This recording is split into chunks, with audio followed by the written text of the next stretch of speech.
Hello everyone, welcome back. Just another quick video today, just to review the state of Shadow Priest in pre-patch 8.0. I'm going to go over the talents to be picking, and just remember that these talents are for pre-patch and not for level 120 once you get there. So these will help you get through the pre-patch content and possibly a good portion of the leveling process when BFA is released. So looking at the pre-patch has only been out for a week now, looking at the Warcraft logs and the results, and while it's still very speculative only having a week and with no new raid, looking at the results we can see that Shadow Priest is sitting very much middle of the road. But if you look at range DPS alone, only things above us are Affliction Warlock and Fire Mage. So if you consider it range DPS alone, we're third range DPS, but middle of the road for everyone in total. Now the amazing guys over at How to Priest have done their usual maths and statistics and given us the best talents to be choosing in pre-patch and when we're going to be going into leveling in BFA to get us through that process. So I'm going to go over that with you now. So starting at tier 1 we would have Fortress of the Mind.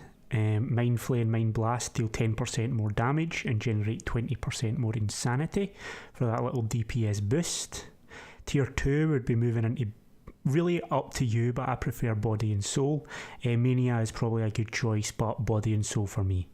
Tier 3, Twist of Fate. After a target is below 35% health, you gain 10% increased damage and healing for 8 seconds. It's going to be your default choice there.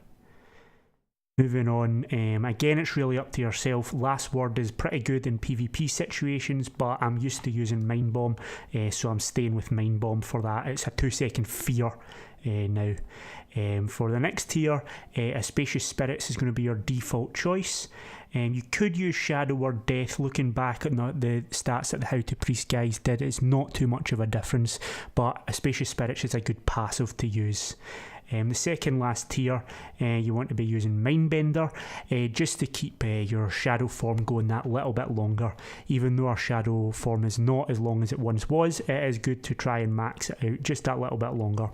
And the final talent is Legacy of the Void, of course. Void Eruption cast time is reduced by 40%, and the cast time, you can cast that once you're at 60% in Insanity or higher. Will round in your talents, and just once again I want to stress that this is for pre-patch and potentially will work for you while leveling within BFA. Once you reach level 120 everything is likely to change. One last recommendation I would have is, because haste no longer plays such a big part as it once did, it is going to be good to swap all your gems and whatnot out for critical strike gems rather than keeping your haste gems. There is no point in having the haste gems anymore. That's all for today. Thanks very much for watching. If you are liking what you're seeing, please like the video, subscribe if you feel like it. I'm hopefully going to be releasing some videos in the next couple of weeks, just going through all the pre-patch content and hopefully a lot more once we get into BFA. Thanks very much, goodbye.